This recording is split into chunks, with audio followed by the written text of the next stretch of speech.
दिल के झरोके में तुझको बिठा कर, यादों को तेरी मैं दुल्हन बना कर। आज से तकरीबन 100 बरस कबल 24 दिसंबर 1924 को अमृतसर के कोटला सुल्तान सिंह गांव में एक बच्चे ने आंख खोली। कौन जानता था मौसीकी की दुनिया में इसी की हुक्मरानी होगी। बचपन में गरीबी सही अजीम गुलकार मोहम्मद रफ़ी को मदाहों से जुदा हुए 43 बरस बीत गए। तकरीबन 4 दहाइयाँ गुजर गईं, मगर उनकी आवाज़ आज भी हर तरफ सुर बखेर रही है। मोहम्मद रफ़ी पर मौसीकी भी नाज करती है। रफ़ी साहब ने 4500 से ज़्यादा गीतों को अपनी आवाज़ दी। मोहम्मद रफ़ी जब सिर्फ 7 साल के थे तो उनके ख़ानदान ने काम के सिलसिले में लाहौर का रुख किया। मौसीकी में रफ़ी साहब की दिलचस्पी का किस्सा भी दिलचस्प है। पढ़ाई में ज़्यादा दिल लगता नहीं था। भाई बाल काटते थे, दुकान में उनकी मदद करना शुरू कर दी। गली में एक फ़कीर गाना गाकर गुजारा करता था। फ़कीर से मुतासिर होकर रफ़ी साहब ने गाना शुरू कर दिया और उनकी आवाज़ में जादू दिखाना। दुकान में बाल काटने के लिए आने वाले भी उनकी खूबसूरत आवाज़ के दीवाने हो गए। रफ़ी साहब के भाई ने उनके अंदर छुपा हुआ बड़ा फनकार पहचान लिया और उन्हें उस्ताद अब्दुल वाहिद खान के पास मौसीकी की तालीम के लिए भेज दिया, जिसके बाद रफ़ी साहब के सुरों में बेहतरी आने लगी। मोहम्मद रफ़ी दाता की नगरी के मारूफ मोहल्ले भाटी गेट की गलियों में पलकर जवां हुए। वो हर रोज़ शहर के सबसे बड़े लॉरेंस गार्डन जाकर अपनी सुरीली आवाज़ का जादू जगाते हैं। 13 बरस बाद वो लम्हा आ गया जिसे मोहम्मद रफ़ी ने अपनी शानदार कामयाबी का पहला कदम उठाया। 1931 में लाहौर में आकाशवाणी पर मशहूर सिंगर कुंदन लाल सहगल को गाने के लिए मदऊ किया गया। लोग जमा हो गए। कुदरत ने मोहम्मद रफ़ी को मुनफरिद अंदाज में मौका दिया। अचानक बिजली चली गई और कुंदन लाल सहगल ने गाना गाने से इनकार कर दिया। मोहम्मद रफ़ी के बड़े भाई और दोस्त मीत की दरख्वास्त पर मुंतज़मीन रफ़ी साहब को गाने का मौका देने के लिए तैयार हो गए। 13 साल के नन्हे रफ़ी की आवाज़ जिसने भी सुनी सुनता ही रह गया।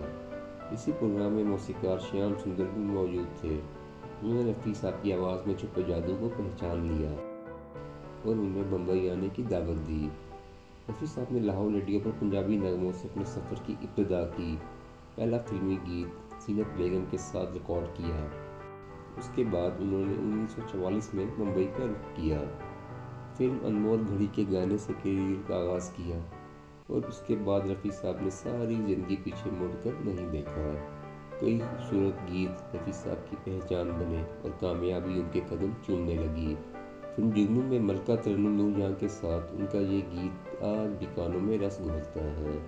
यहाँ बदला वफा का बेवफाई के सिवा क्या है। कभी सुख है कभी दुख है। फिल्म अनमोल घड़ी और जुगनू के गीत पाकिस्तानी शायर तनवीर नकवी ने लिखे। बहुत कम लोगों को ये बात मालूम होगी कि रफ़ी साहब को मुख्तलिफ प्रोड्यूसर्स और डायरेक्टर्स से फिल्म इंडस्ट्री में तनवीर नकवी ने ही मुतारिफ करवाया। उस्ताद बड़े गुलाम अली खान और फैरोज निज़ामी से तरबियत ली। के एल सहगल और जी एम दुरानी उनके आइडियल थे। इब्तिदा में उन्होंने सहगल का अंदाज ही अपनाया। 1952 की फिल्म बेजो बावरा उनकी ज़िंदगी का अहम मोड़ साबित हुई। मौसीक़ार आज़म नौशाद ने उन्हें इस फिल्म में अपनी आवाज़ का जादू जगाने का मौका दिया। रफ़ी साहब ने उसे भरपूर फ़ायदा उठाया। फिल्म के तमाम नगमे सुपर हिट हुए। ओ दुनिया के रखवाले, सुन दर्द भरे मेरे नाले। इस फिल्म में रफ़ी साहब को गुलकारी का मौका मिलने का वाक़या भी दिलचस्पी से खाली नहीं। कहा जाता है कि एक रोज़ नौशाद साहब ने तलत महमूद को गाने से कवर सिगरेट पीते देख लिया। रसूलों के पक्के नौशाद बहुत बरहम हुए और तलत महमूद के बजाय रफ़ी साहब का इंतखाब कर लिया। मोहम्मद रफ़ी ने ज़िंदगी में कभी सिगरेट या शराब को छुआ तक नहीं। नौशाद के साथ रफ़ी की जोड़ी बहुत कामयाब रही। मौसीक़ार नौशाद अली ने तो उन्हें हिंदुस्तान का तान सेन करार दे दिया। नौशाद के साथ रफ़ी साहब का बहुत गहरा ताल्लुक़ रहा। लाहौर से नौशाद साहब के ही वालिद का ख़त लेकर उनके पास मुंबई आए थे। 1948 में नौशाद ने फिल्म मेला का एक गाना रफ़ी साहब को दिया जो सुपर हिट हो गया। उसके बाद रफ़ी नौशाद ही नहीं कई मौसीक़ारों के फेवरेट बन गए। क्लासिकल हो या शौक व चंचल, मोहम्मद रफ़ी को हर तरह के गीत गाने में महारत हासिल थी। उन्होंने वो नगमे भी गाए जो इस वक्त के दूसरे गुलकारों ने गाने से मना कर दिया। किशोर कुमार ने हाथी मेरे साथी का गीत नफ़रत की दुनिया को छोड़कर गाने से मना कर दिया, लेकिन रफ़ी साहब ने ये गाना गाया और बहुत मकबूल हुआ। लाखों करोड़ों दिलों पर राज करने वाले मोहम्मद रफ़ी ने न सिर्फ उर्दू और हिंदी बल्कि मराठी, गुजराती, बंगाली, भोजपुरी और तमिल समेत कई ज़बानों में 7,000 से ज़ायद गीतों को अपनी आवाज़ दी।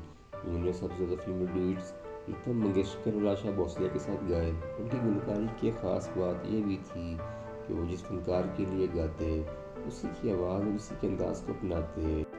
तकरीबन 3 दहाइयों तक भारतीय फिल्म इंडस्ट्री पर राज करने वाले मोहम्मद रफ़ी ने दिलीप कुमार, राज कपूर, धर्मेंद्र, देव आनंद, ऋषि कपूर, शम्मी कपूर, जतिंदर और अमिताभ बच्चन जैसे बड़े अदाकारों को अपनी आवाज़ दी। मोहम्मद रफ़ी को 6 फिल्म फेयर अवार्ड के साथ भारत के आला तरीन एजाज़ पद्म श्री से भी नवाजा गया। उन्होंने एक नेशनल अवार्ड भी अपने नाम किया। मोहम्मद रफ़ी ने समाज को बदल डालो और हदायतकार शौकत हुसैन रिजवी की फिल्म जुगनू में अदाकारी भी की। रफ़ी साहब ने कई मरतबा बगैर एक पैसा लिए गीत गाया। एक बड़े मौसीकार ने उनकी मौत के बाद एतराफ़ किया कि उनके पास रफ़ी साहब को देने के लिए पैसे नहीं थे। गीत ख़त्म होने के बाद उन्होंने दुनिया को दिखाने के लिए खाली लिफाफा पकड़ा दिया। रफ़ी साहब ने उसे ले लिया, लेकिन बाद में कभी उसका जिक्र भी नहीं किया। जब भी मिले मुस्कुरा कर मिले। 1972 में रफ़ी साहब ने हज बैतुल्लाह की सादत मिलने के बाद कुछ अरसा गुलकारी ना की और फिल्मों में भजन गाना भी छोड़ दिए, जिससे मारूफ गुलकारा लता समेत उनके कई हिंदू दोस्त नाराज़ हो गए। लता ने 4 साल तक रफ़ी साहब के साथ किसी फिल्म में 2 गाना रिकॉर्ड नहीं कराया। तमाम शुदा होने के बाद जो पहला गीत रिकॉर्ड किया गया वो था डफली वाले डफली बजा।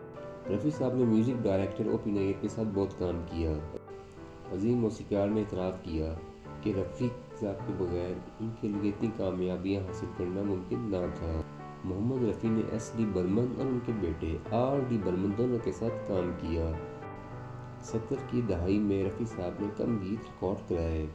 लता मंगेशकर से रफ़ी साहब के फिर 2 मरतबा इख्तलाफात हुए। पहली मरतबा 1962 में उनके दरमियान इख्तलाफ की वजह उन गानों की रॉयल्टी की अदायगी थी जो दोनों ने मिलकर गाए थे।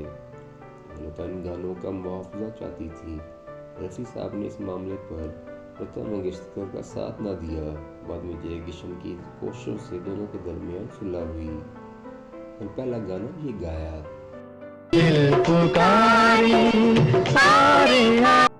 लता मंगेशकर का नाम गिनीज वर्ल्ड रिकॉर्ड में सबसे ज़्यादा गाने रिकॉर्ड करने वाली गुलकारा के तौर पर दर्ज किया गया।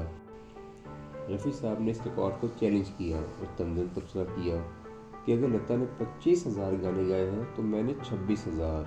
लता जी की जानिब से 25,000 गाने का दावा साबित न करने पर 1991 में उनका नाम गिनीज वर्ल्ड रिकॉर्ड से खारिज कर दिया गया। रफ़ी साहब की पहली शादी उनकी कज़न बुशरा बानो से हुई, तमाम बरसगीर की तकसीम के बाद ये रिश्ता भी टूट गया। उनकी अहलिया ने भारत जाने से इनकार कर दिया और लाहौर में ही रही। मोहम्मद रफ़ी ने बाद में बिल्किस बानो से शादी की, जिससे उनके 4 बच्चे हैं। 1980 में मोहम्मद रफ़ी और अमिताभ बच्चन ने फिल्म नसीब में एक साथ चल चल मेरे भाई गाना भी गाया। अमिताभ के साथ इस गाने को गाने पर मोहम्मद रफ़ी बहुत खुश हुए। अमिताभ के अलावा उन्हें शम्मी कपूर और धर्मेंद्र की फिल्में भी बहुत पसंद थीं। उन्होंने अमिताभ और धर्मेंद्र की फिल्म शोले 3 मरतबा देखी। 30 जुलाई 1980 को रिकॉर्डिंग के बाद मोहम्मद रफ़ी ने मारूफ तरीन मौसीकार जोड़ी लक्ष्मीकांत और प्यारे लाल से कहा, क्या मैं जा सकता हूँ? इस बात को सुनकर दोनों हैरान रह गए, क्योंकि इससे पहले रफ़ी साहब ने उनसे कभी इस तरह जाने की इजाज़त नहीं मांगी। अगले दिन 31 जुलाई 1980 को दिल का दौरा पड़ने से मोहम्मद रफ़ी दुनिया से रुखसत हो गए। गुलकार मोहम्मद रफ़ी का शुमार उन फनकारों में होता है जिन पर मौसीकी नाज करती है। उनकी आवाज़ आज भी हर तरफ सुर बखेर रही है। सरहदों की तकसीम के बाद भी मोहम्मद रफ़ी के मदाह तकसीम ना हुए।